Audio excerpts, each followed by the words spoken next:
Israel और Hamas में cease fire deal से गाजा में शांति की बात कही जा रही है, मगर इसके उलट गाजा से एक और वीडियो भी सामने आया है जिसमें हमास लड़ाके जश्न मनाते हुए नजर आ रहे हैं, अपने हाथों में बंदूकों को लहराते और गाजा के लोगों का जोश बढ़ाते दिख रहे हैं। इजरायली सैनिकों की घर वापसी के बाद हमास ने एक बार फिर गाजा पर अपना कब्जा जमा लिया है।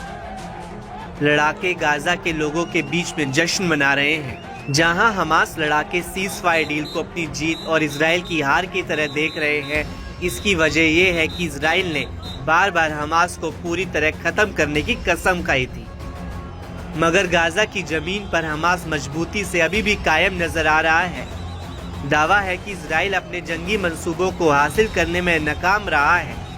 कई इजरायली नेता भी सीज फायर समझौते को अपनी हार मान रहे हैं। इतना ही नहीं, इजराइल के मंत्री इतमार बेन गवीर ने युद्ध विराम को सरेंडर बताते हुए सरकार से इस्तीफा दिया था।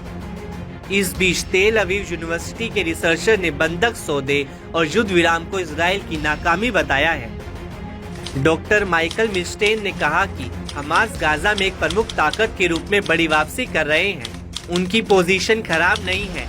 हमारे लिए कहना भयानक है क्योंकि हम एक पस्त हारे हुए संगठन को देखना चाहते थे। इस सौदे ने हमें सीमाओं और स्पष्ट रणनीति के बिना युद्ध में फंसने से बचाया है।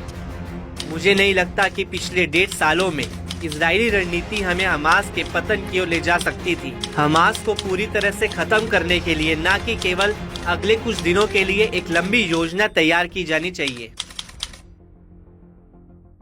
वहीं हमास के बहुत बड़े नुकसान का दावा करने वाला इजराइल भी अब सकते में है। दरअसल सीज फायर के बाद हमास के लड़ाके फिर सुरंगों से निकल आए हैं। यही नहीं, लड़ाके एकदम साफ यूनिफॉर्म में हैं, जो इस बात की गवाही देता है कि हमास कमजोर नहीं हुआ है। उसके लड़ाके अभी भी एक्टिव हैं। लड़ाकों के पास अभी भी हथियारों को बहुत बड़ा जखीरा मौजूद है। वे अब ट्रकों और गाड़ियों में सवार होकर गाजा की सड़कों से निकल रहे हैं। हमास ने इजराइल के भीषण हमले झेलते हुए भी खुद को बनाए रखा हुआ है।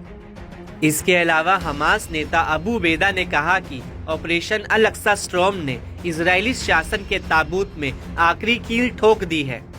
इजराइल गाजा में हमास लड़ाकों से लड़ते लड़ते कमजोर हो गया है।